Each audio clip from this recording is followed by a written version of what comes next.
Right ఇక గణేష్ నిమజ్జన జోష్ హైదరాబాద్ జంట నగరాల్లో మార్మోగుతోంది. 11 రోజుల పాటు పూజించిన గణనాథులను అంతే భక్తి శ్రద్ధలతో నిమజ్జనానికి తీసుకొస్తున్నారు. మండపాల నుంచి గణనాథులందరూ కూడా హుసేన్ సాగర్ వైపు కదులుతున్నాయి. దీంతో హుసేన్ సాగర్ కు వచ్చే మార్గాలన్నీ కూడా భక్తులతో అలానే గణేష్ వాహనాలతోనూ నిండిపోయాయి. వివిధ రూపాలు కొన్ని స్పెషల్ థీమ్స్ తో తరలి వస్తున్న గణనాథుల విగ్రహాలు భక్తులకు కనువిందు చేస్తున్నాయి. చిన్న పెద్ద ఆడ మగానే తేడా లేకుండా ఆ నిమజ్జన శోభను అందరూ కూడా కనులారా వీక్షిస్తూ ఆస్వాదిస్తూ ఉన్నారు. అయితే అక్కడ మోగుతున్న డప్పులకి అనుగుణంగానే కొంతమంది స్టెప్లు వేసుకుంటూ డాన్స్లతో ఉర్రూతలుగిపోతున్నారు.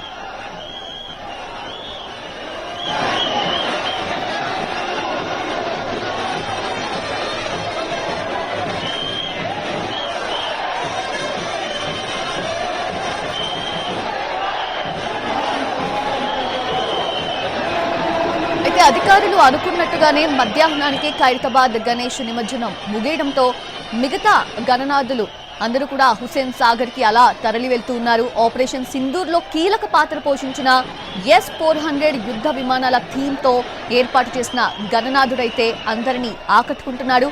అటు దేశభక్తి ఇటు దైవ భక్తిని చాటేలా ఆ గణనాథుడి మండపాన్ని కూడా తయారు చేశారు. వెరైటీ గణనాథులను చూసేందుకు భక్తులైతే తరలి వస్తున్నారు. శోభాయాత్ర ముందు కొందరు భక్తులు చేసిన సాహస విన్యాసాలు సైతం ఆకట్టుకున్నాయి. మొత్తంగా భాగ్యనగరంలో గణేష్ నిమజ్జనం ప్రశాంతంగా సాగుతోంది.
Moria, Mangalamurti Moria, Ganapati Bappa Moria.